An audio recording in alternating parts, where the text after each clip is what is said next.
Hi guys! Well, update lang tayo. Siyempre tayo ay nalalabi na naman at nagbibilang na tayo ng araw. Dahil nung nakaraan ay nagbibilang tayo ng buwan. Ngayon araw na lang. So yun nga guys, siyempre yung yung pag-decision making ko na hindi ko alam kung tama ba o mali. Pero gaya ng sabi ko guys, magdedesisyon ako dahil sa aking health conscious ba? Health drama, health issue, yon. So anyway guys, syempre, ang gaya ng sabi ko nga guys, nakakakaba ang decision making ko, hindi ko alam kung ano ang mangyayari. Pero syempre, gaya ng sabi ko nga guys, kailan at paano at kailangan talaga dahil para sa sarili natin, di ba? Kung hindi ko susubukan, kailan pa? So, I'm turning 51 na. So, gaya na sabi ko, it's time na siguro sa sarili ko na bumuo naman ng isang decision ba? Na gaya na sabi ko, isa naman akong tao na nangangarap din. Nangangarap ako maging happy, nangangarap ko may sarili.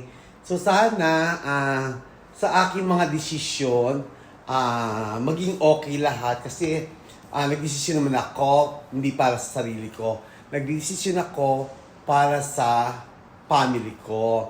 So ano man ang mangyari siguro, ganun talaga at the age of 51. So siyempre kailangan ko na talaga sumubok kung ano talaga ang dapat kapalaran sa akin. At syempre, guys, naniniwala naman ako sa sarili ko na kailangan natin talaga magtiwala sa sarili.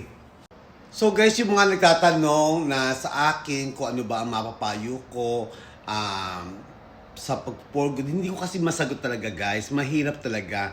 Ang masasabi ko lang guys, kung talaga na kailangan nyo pa, wag muna kayo magpo-for good kasi ako hindi ko rin alam masagot kung ano talaga mangyayari sa akin. Pero syempre, gaya ng sabi ko sa inyo nga, sugal to. Noong nag-apply ako sa Dubai, nagsugal ako. Nagsugal ako sa aking future. Ngayon, magsusugal naman ako in 24 years, half of my life in Dubai. Ngayon, magde-decide ako na magpo-for good sa Pilipinas at hindi ko alam kung ano mangyayari. So gaya na sabi ko nga guys, hindi ako makapagpayo sa inyo. Ang mga nagtatanong bakit, hindi ko rin alam ang sagot.